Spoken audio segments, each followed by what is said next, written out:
সকাল ৯টা থেকে শুরু হলো জাহাঙ্গীরনগর বিশ্ববিদ্যালয়ের ২০২৫-২৬ শিক্ষাবর্ষের স্নাতক প্রথম বর্ষ ভর্তি পরীক্ষা। আজ সি ইউনিটের পরীক্ষার মধ্য দিয়ে শুরু হবে এবারের ভর্তিযুদ্ধ। এবার 7টি ইউনিটে মোট ১,৮৪২টি আসনের বিপরীতে আবেদন করেছেন ২,১৯,৩৯৯ জন শিক্ষার্থী। এতে করে গড়ে প্রতি আসনের জন্য লড়ছেন ১১৯ জন ভর্তিচ্ছুক। নিরাপত্তা নিশ্চিত করতে প্রক্টরের নেতৃত্বে ৪৪ জন সদস্যের কমিটি গঠন করা হয়েছে। মোতায়েন রয়েছে পুলিশ, আনসার, ট্রাফিক পুলিশ ও গোয়েন্দা সংস্থার সদস্যরা। রয়েছে জরুরি চিকিৎসা ব্যবস্থাও।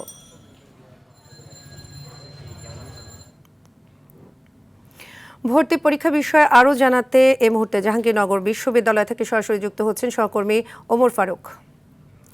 ফারুক, বিশ্ববিদ্যালয়ের নিরাপত্তা ব্যবস্থা কেমন দেখতে পাচ্ছেন, আর সব শিক্ষার্থীরা কি কেন্দ্র খুঁজে পেয়েছে কিনা, সবশেষ পরিস্থিতি আমাদের জানাবেন। ধন্যবাদ।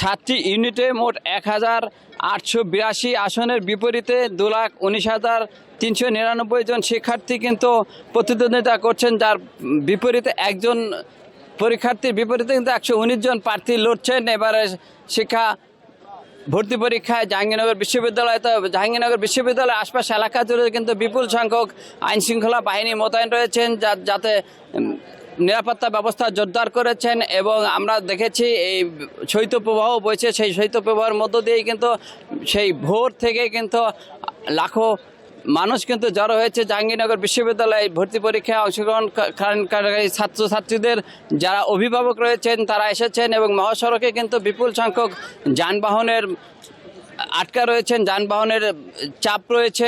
যানবাহন কিন্তু বিভিন্ন দেশের বিভিন্ন দূরদূরান্ত থেকে যানবাহন এসেছেন, যে যানবাহনগুলো ঢাকার ইচ্ছা মহাসড়কের যে জাহাঙ্গীরনগরের প্রধান ফটক আশপাশের ফটকের সামনে কিন্তু তারা অবস্থান করছেন।